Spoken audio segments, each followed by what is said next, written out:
जय हिंद दोस्तों। कैसे हैं आप सभी। आई होप कि आप सभी बहुत अच्छे होंगे और अपने जीवन में कुछ नया और बेहतर करने का प्रयास जरूर कर रहे होंगे। तो आइए स्टार्ट करते हैं कुछ जी के जीएस के मिसलिनियस क्वेश्चंस की ये सीरीज। तो क्वेश्चन नंबर 1 देखते हैं। इतिहास के आज हम महत्वपूर्ण प्रश्न करने वाले हैं। तो क्वेश्चन नंबर 1 इज हड़प्पा संस्कृति के संदर्भ में शिल्पकृत स्थापत्य के प्रमाण कहाँ मिलते हैं। तो शिल्पकृत जो स्थापत्य कला के प्रमाण मिलते हैं वो हमें धोलावीरा से मिले हैं और धोलावीरा पड़ता है हमारा गुजरात के अंदर, ये याद रखिएगा। तो धोलावीरा कहाँ पड़ेगा, गुजरात में पड़ेगा। और इसी के साथ साथ लोथल जो है, लोथल भी क्या है, ये गुजरात में पड़ता है, जो कि हड़प्पा सभ्यता से संबंधित सबसे बड़ा बंदरगाह माना जाता है। नेक्स्ट है सत्यमेव जयते किस उपनिषद से लिया गया है। तो सत्यमेव जयते ये मुंडको उपनिषद से, तो मुंडको उपनिषद से लिया गया है। मुंडको उपनिषद से लिया गया है ये हमारा सत्यमेव जयते। तो मुंडक तो यहाँ लिखा है, तो मुंडको उपनिषद से लिया गया है, उपनिषद से लिया गया है हमारा क्या, तो सत्यमेव जयते। नेक्स्ट है मीनाक्षी मंदिर कहाँ है। तो मीनाक्षी मंदिर पड़ता है मदुरै के अंदर। क्लियर है। तो मीनाक्षी मंदिर कहाँ पड़ेगा, मदुरै में। और ये जो मदुरै है ये हुआ करती थी राजधानी पांड्यों की। किसकी राजधानी हुआ करती थी, मदुरै।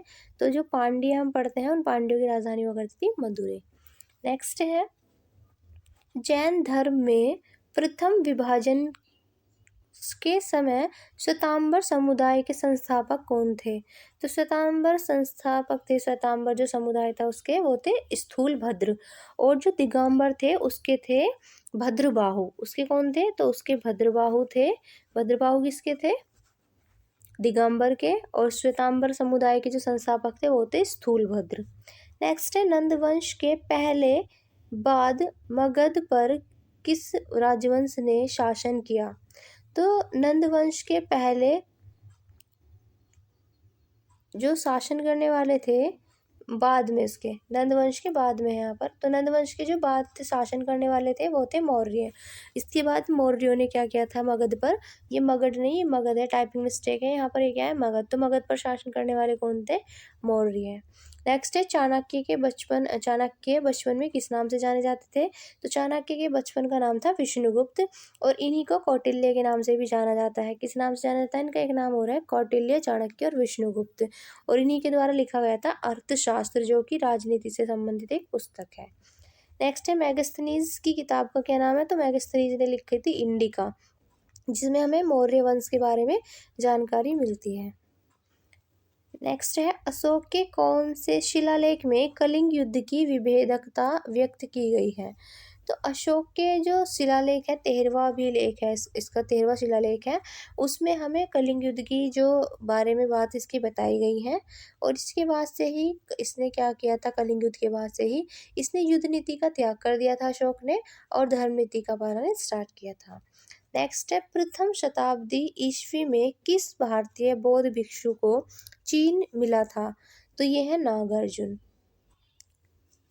नेक्स्ट है शक संवत की शुरुआत किसने की थी। तो शक संवत की शुरुआत करने वाला था कनिष्क। कनिष्क ने ही शक संवत की शुरुआत की थी। और अशोक के बाद जो सबसे महान शासक हुआ जिसने बौद्ध धर्म को संरक्षण दिया था वो कनिष्क ही था, इसलिए यहाँ पर कनिष्क को द्वितीय अशोक के नाम से भी जाना जाता है। नेक्स्ट है इलाहाबाद स्तंभ शिलालेख किस से संबंधित है। तो इलाहाबाद जो स्तंभ लेख है ये हमारा समुद्रगुप्त से संबंधित है। नेक्स्ट है गुप्त काल का कौन सा शासक भारतीय नेपोलियन के नाम से जाना जाता है। तो गुप्त काल का जो शासक है जिसको हम भारतीय नेपोलियन के नाम से जानते हैं, तो ये है समुद्रगुप्त। इसको भारत का नेपोलियन भी कहा जाता है। नेक्स्ट है किसने राष्ट्रकूट साम्राज्य की नींव रखी थी। तो राष्ट्रकूट साम्राज्य की नींव रखने वाला था दंतीदुर्ग। ये क्वेश्चन इंपॉर्टेंट है। नेक्स्ट है भारत में प्रथम मुस्लिम आक्रमणकारी कौन था। तो भारत में जो प्रथम मुस्लिम आक्रमणकारी जो सफल माना जाता है वो है मोहम्मद बिन कासिम। तो मोहम्मद बिन कासिम क्या है, ये भारत पर आक्रमण करने वाला पहला सफल आक्रमणकारी है। जबकि इससे पहले एक व्यक्ति जिसका नाम था उबैदुल्लाह ने भी प्रयास किया था। उबैदुल्लाह ने भी प्रयास किया था। यहाँ पर उबैदुल्लाह ने किसका प्रयास किया था, भारत पर आक्रमण करने का इसने प्रयास किया था। और इसने जब प्रयास किया था आक्रमण करने का उबैदुल्ला ने, तो यहाँ पर वो असफल माना गया था। तो सफल जो माना गया था वो मोहम्मद बिन कासिम को माना गया था। नेक्स्ट है आगरा शहर की स्थापना किसने की? तो आगरा शहर की स्थापना करने वाला था सिकंदर लोदी, जो कि बहलोल लोदी का पुत्र था। नेक्स्ट है कश्मीर का अकबर। ये मोस्ट इंपोर्टेंट क्वेश्चन है। कश्मीर का अकबर के नाम से किसे जाना जाता है? तो जैनुल आबदीन को जाना जाता है कश्मीर के अकबर के नाम से। नेक्स्ट है भारत में प्रथम मकबरा जो कि शुद्ध इस्लामी शैली से निर्मित हुआ था। तो यह है बलबन का मकबरा, जो भारत में पहले शुद्ध इस्लामी शैली से निर्मित था। और बलबन की बात की जाए तो लौह और रक्त की नीति को अपनाने वाला कौन था? लौह व रक्त की नीति को अपनाने वाला बलबन था।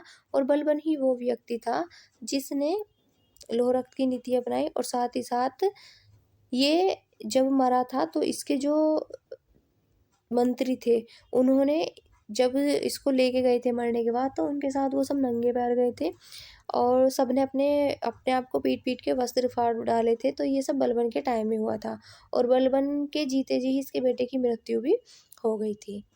नेक्स्ट है, और बलबन ने ही सिजदा और पाबोश जैसी प्रथाओं की भी शुरुआत की थी। नेक्स्ट है पानीपत की पहली लड़ाई में बाबर ने किसको हराया था? तो पानीपत की पहली लड़ाई में, जो कि 1526 में हुई थी, तो इसमें बाबर ने हराया था इब्राहिम लोदी को। तो इब्राहिम लोदी की हार हुई थी 1526 के पानीपत के प्रथम युद्ध में, जो कि हरियाणा में लड़ा गया था। नेक्स्ट है तुकाराम किस मुगल सम्राट के समकालीन थे?